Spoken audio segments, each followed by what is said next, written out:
Thanks for tuning into Upward Way Podcast. If you're looking to be spiritually blessed, moved, and inspired, there is no doubt you are in the right place. On our show, guests recount their encounter with Christ and how their lives have been transformed through the grace and love of God. And now, please welcome our host. Hello and welcome to Upward Way. I am your host, Marlon Walters. My guest today is a gospel recording artist, Joshua Ali. Welcome to Upward Way. Thank you so much. I am very honored to be on. Very excited to share about this new song. Thank you.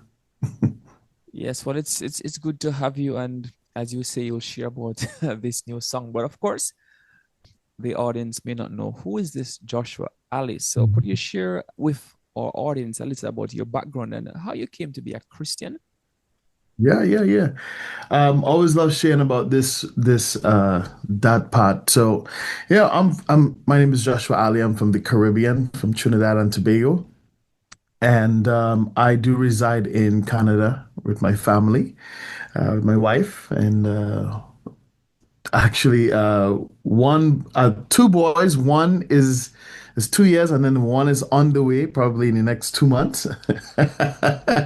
So but at the age of 6, I believe, it could be 6 or 7, my mom and dad, they are in ministry still.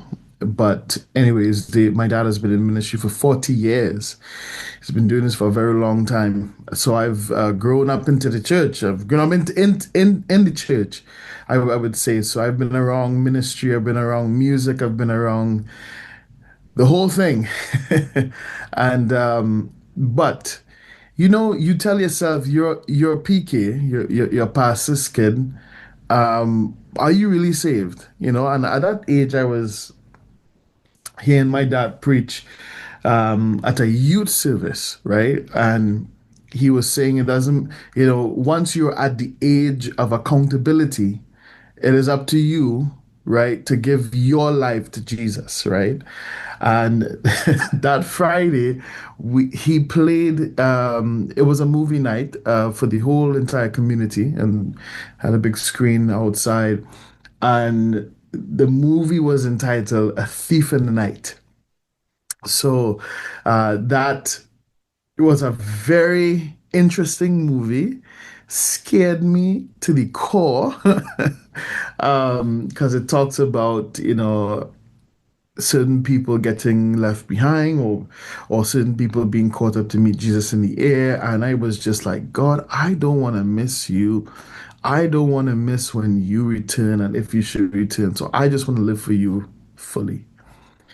And after the movie, my dad had an altar call, and I ran straight up. No, I'm gonna be honest and transparent. I was battling. I am the pastor's kid. I'm gonna go to the altar. Everyone's gonna look at me and say, "Ah, that guy is sinning," right? But I, at that age, I really fought those noise and went to that altar and said, Lord, I don't care what my name is, or what people are looking at me. I just want you and I right now. And that was a Friday night. That was the night I gave my life to Christ. And from there on, I've been in music since I was 4 years old as well. So I was the official drummer of the church at 4 years old, right? I did not believe that until I saw the photos, and until I saw most of the elderly people that surrounded me in Trinidad that always talked about it. And I was like, okay, so it's real. I said, okay. I don't even remember one inch of it. I do remember my uncles, all of them, and aunts. They are musically talented, and I was always surrounded by that. So that's just that timeline for when I gave my life to Jesus. That's great, as you say, PK pastor's kid. I know there would have been lots of expectations, but as you say, it was Yes, just yes. watching a movie, and that was we could say, the catalyst that Yeah. brought about the change and the transformation. So, Mhm. I mean, you have already touched on a bit of your musical journey. So, I guess I could Mhm. just throw this question on you. So, how would you describe the impact of your music? And this time, Mhm. I'm going to start with, how has your music impacted you yourself as an individual? And then maybe, if you wish, you may touch a little on, what has been people's feedback to your music. Man, I would say the message that comes to my heart and to downloading into my mind, it is for me first. It is for my family first. It's not me saying, hey, all right, time to write a new hit, time to write a new hit song, right? It's not, I'm not about that life. I'm about, God, what are you saying right now in this moment for your people? But he technically speaks to me first and says, son, either this or that or that or that. So, for the I had an experience. I mean, if I go through the experience, we'll be talking for hours. But I had an experience back in 2011, and this kind of shaped where my music and how my music became now, and how it has impacted me because of that one experience, that one night that I had a some may call it a vision, some may call it a near-death experience, some may call it an out-of-body experience. I was not in the hospital. I was in my home. The only person that could be a witness to this is my mom.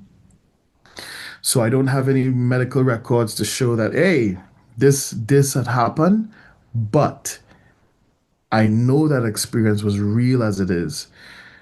And that experience, or I would say, let me remove the word experience and say encounter with God was that was back in 2013, and that is where I realized that okay, whatever I do with the message or whatever I say to people, whatever I write, whatever I play, I'm going to represent this particular message.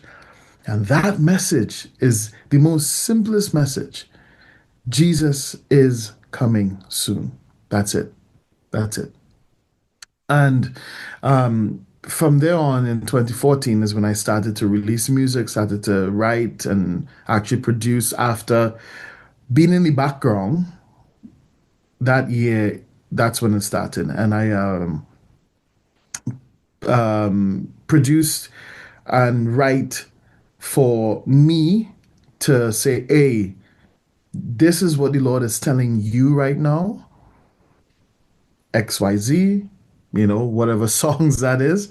And then what happens is that when that song is completed, when that song is made, and I listened to it over again because you get lost in the production, you get lost in the writing. Of course, you get excited about producing, getting the right tones and all that stuff. But beyond that, the message stays, son, I'm speaking to you right now. And the message that I gave you will reach people that I want to reach. So it is a selfless action, right? Is where I'm not trying to write a hit. Again, I'm going back to that. I'm being obedient to the master that hey, this time the Lord is dropping in my spirit. He's coming soon. All right.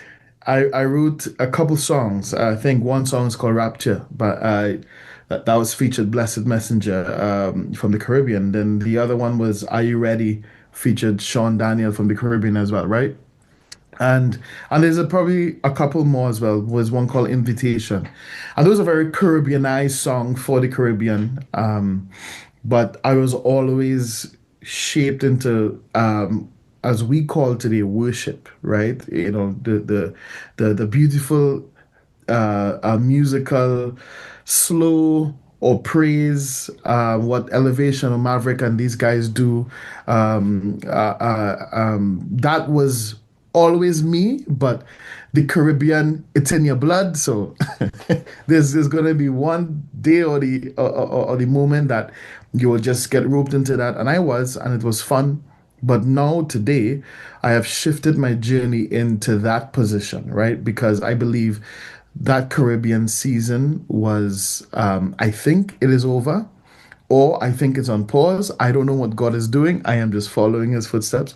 And that's why this song, You Made It, I dropped the song, You Made It, and it's not a Caribbean song. It's a very pop gospel, Christian song, but that talks about a journey. It talks about a little bit about my journey, about my family's journey, right?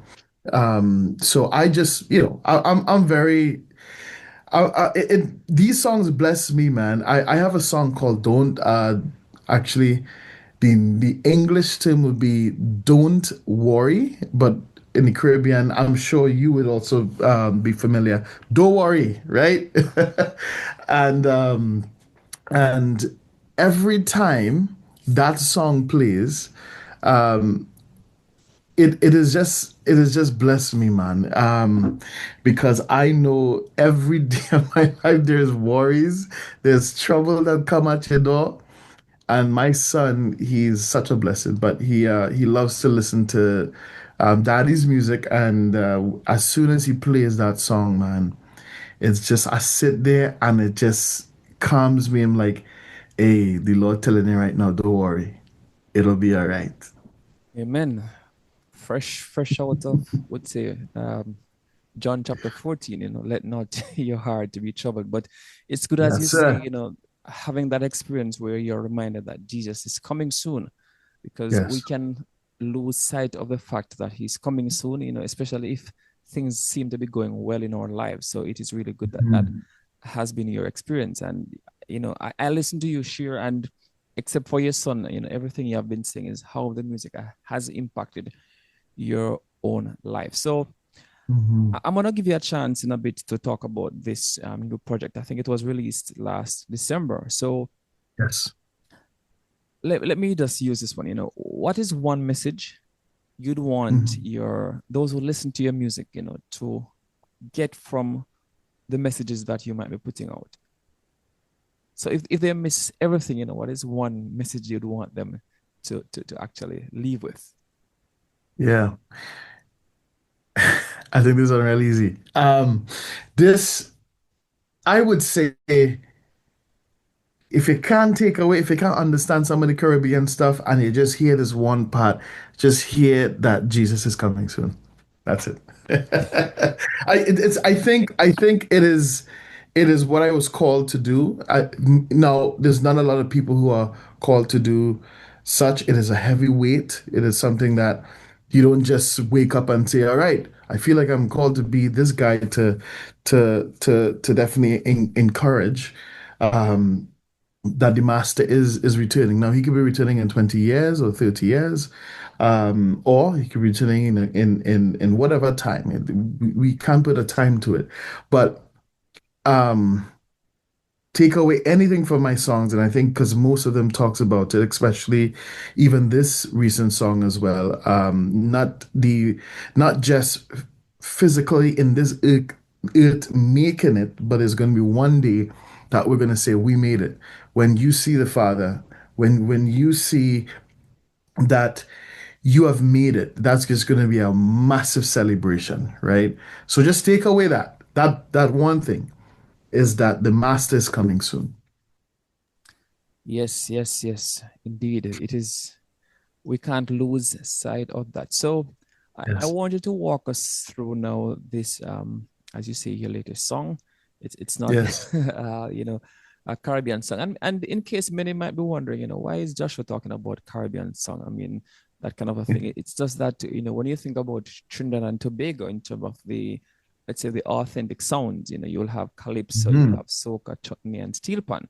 So he's saying that Yes. this release, it's not necessarily that, but it's a song where it doesn't matter which geographical area or which nationality or which ethnicity you're from, then Yes. you can relate to this song because it's not skewed toward any one specific Mhm. audience. So yes, what's the full story behind this song, and why should we really pay attention to it, and of Yeah. course, anything else that comes later on. Yeah. Yeah, man. Back in 2014, I was approached by a good friend of mine who did the video recording recently for this, and he said, "Hey, Josh, are you able to do a track for a documentary?" I'm like, "Bro, yeah, man."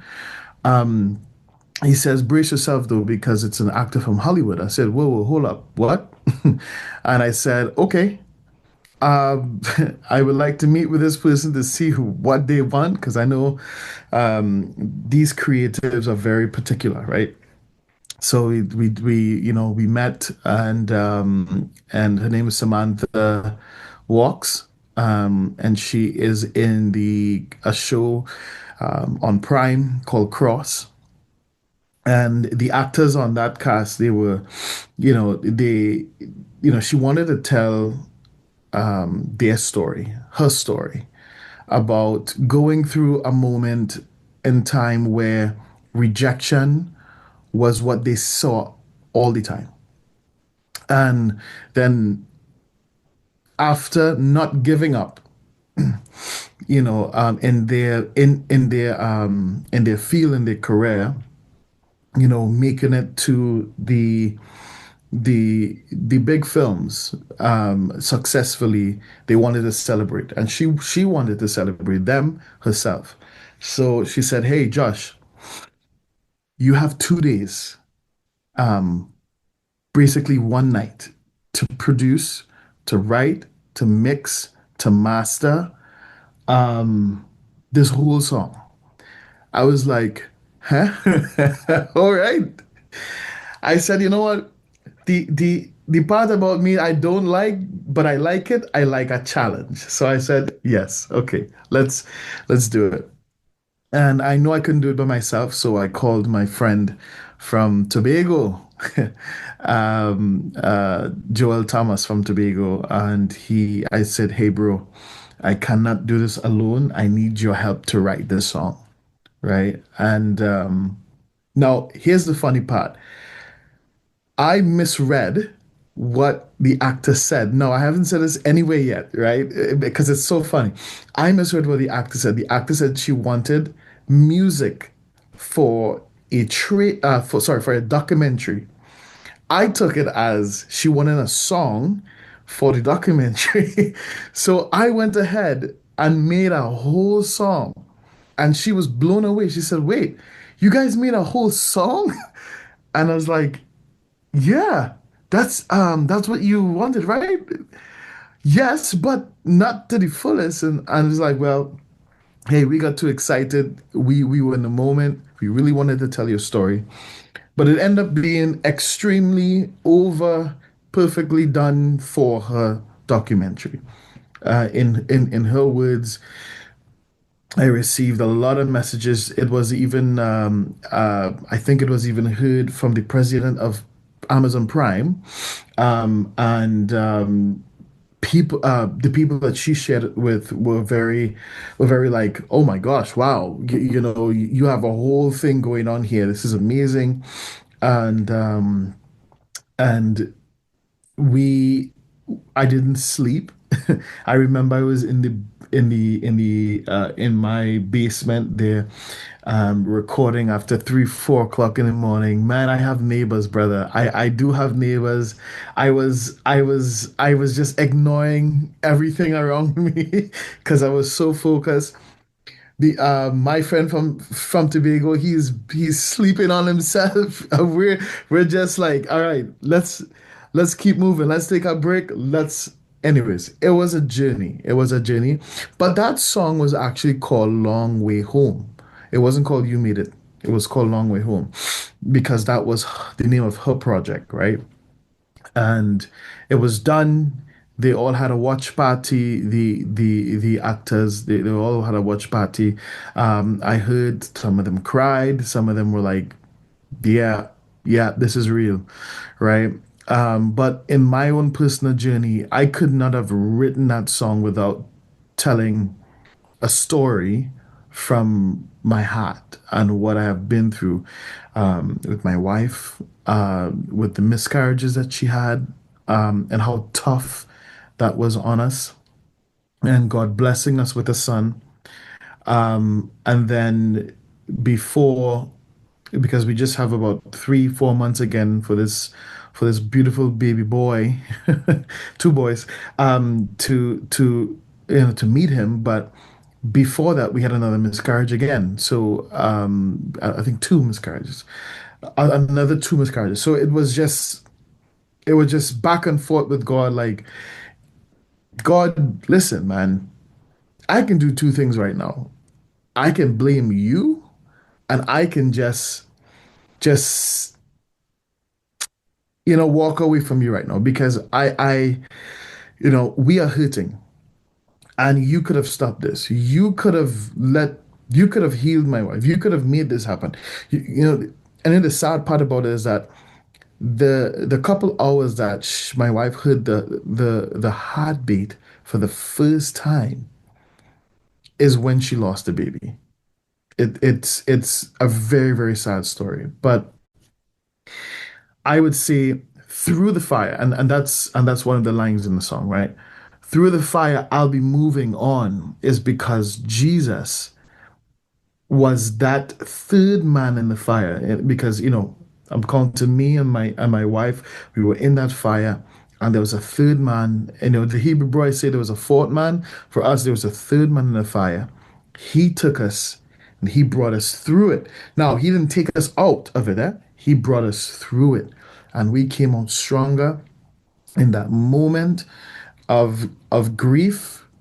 We didn't choose to curse God and die, as Job, as as that story of Job, but we chose to sing of God's goodness, and we did write a song together called Goodness. That is out already, but from that story till the other story, because that it was the same year of writing that song, is when we had another miscarriage, right? Um, so I just took that story and just sat writing. And my friend, he took that story, because he was probably more or less like 60% of writing the song. I was more like 40%. I was more or less saying, hey, let's, because I can't do everything, right? So I have to try to produce and mix in 2 days, and he's gonna have to also focus on doing his part as well. But and then anyway, so Long Way Home was the name of the song. And then a year after, I said, you know what, I want to produce a song in its fullness, not just for a documentary, but to tell, because in 2025 is when we had that another miscarriage, right? So now I said, okay, it's time to produce the song fully, because it has not been out. No one but the actors from that movie have seen it. So I said, okay, it's time to get this out. And we, I wrote a little bit more to it. My friend wrote a little bit more to it as well. We got a beautiful full song, produced a little bit more. I kid you not, I had 30 demos of this song, back and forth, sending it to good producers. Hey, does this sound Oh, good? Hey, does this sound good? Hey, does that sound good? um, the um, the guy who mastered the song was Casey Phillips. He's from Trinidad and Tobago. He probably mixed and produced many, many, many songs for Marshall, and many songs for all these guys. But he also helped produce for Drake recently. But he was a great help in this project, because he's very wise, and he's very stern with it too. He say, hey, change that one time. So there was a process in getting the right frequencies, the right everything. But when it was done, brother, man, it was just an excitement to get the video done and the release date, and that happened. It released, and I've been getting so many messages, so many testimonies of God's goodness, and there's more testimonies coming out. I'm recording more to release, because people are now taking it for themselves, and said, "That's my song. That's my story." So, anyways, okay, I'm, that's the full story. Yeah, well, I love stories and I try not to interrupt. But as you That's mentioned two okay. things. So Yes, I'll go back to the last one first, that yes. there's a process involved, and that is something we always need to be mindful of, especially when we have Mhm. plans laid out, that there's a process through which things go. But you spoke about, handling grief, dealing with grief, having, Yes. as you say, a miscarriage. So that is, you would say, a part of your own life, there, and then expecting it will blossom, and then um, instead of holding life in your hand, death comes. So Mhm. two things, how do you? I know it's gonna be difficult, but how do you really? Well, how does an individual, and of course you're gonna hand a person in, really handle grief, and then Mhm. how do you help someone to understand that even as a minister, someone who walks close to God, this is something that sometimes we face. So it doesn't mean that because you are close to God, you can't have Mhm. bad Mhm. things happening. So how do you, as I say, handle the concept of grief in your own personal life, and then for someone who thinks that you're gonna you'll escape these kind of Mhm. struggles, what do you say to such an individual? Yeah. See how I can best answer that. I The mean, it's not first even one, best. It's just, I would say an organic it way. it is it is it's going to be very very organic because I've not just miscarriage, I've lost family members too, right? I got their close. I think I recently lost a good friend of mine as well, and grief is My not. condolences. Thank you, thank you.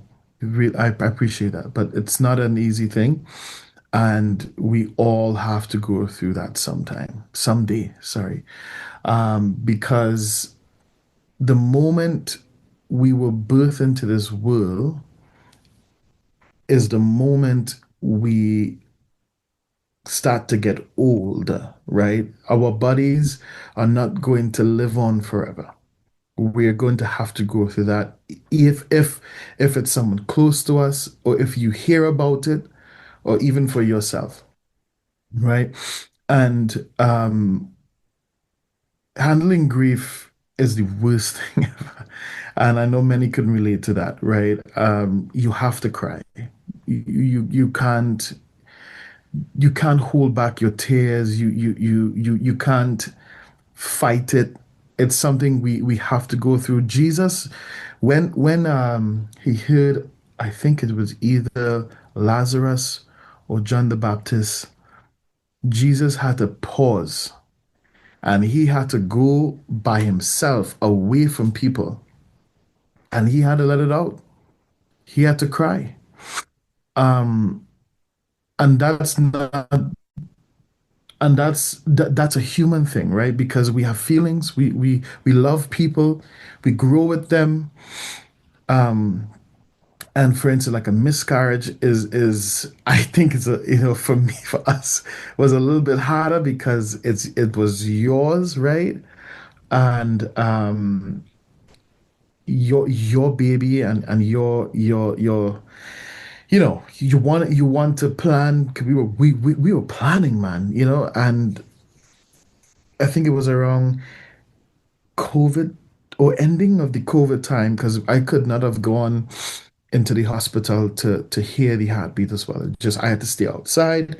My wife had to go inside, and hearing that heartbeat, and we even saw the ultrasound. Ultrasound. We still have it till this day, where the baby was jumping and doing backflips and all that stuff. It was beautiful, and we could have saw the heartbeat, and then that's when when we came home from that ultrasound is when my wife woke up and had to run because